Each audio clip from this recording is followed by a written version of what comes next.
Welcome back to the URTM automation series for the law industry. Today, we highlight the team performance view. We begin by showcasing the first of the two top employee cards ranked by value. Let's switch to revenue to see the top 5 in the selected period.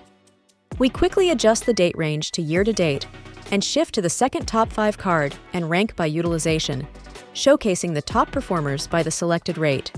In the center, we explore those same measures with the option to view by practice area or position. Let's select Associate and review the two dynamic tables below.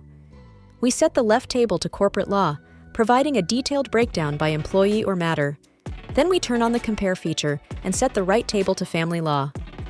The mirrored comparison activates 4 KPIs in the center, giving a side-by-side view of associate performance across both practices. This real-time analysis helps uncover strengths, inefficiencies, and trends instantly across teams and practice areas without the overhead to maintain.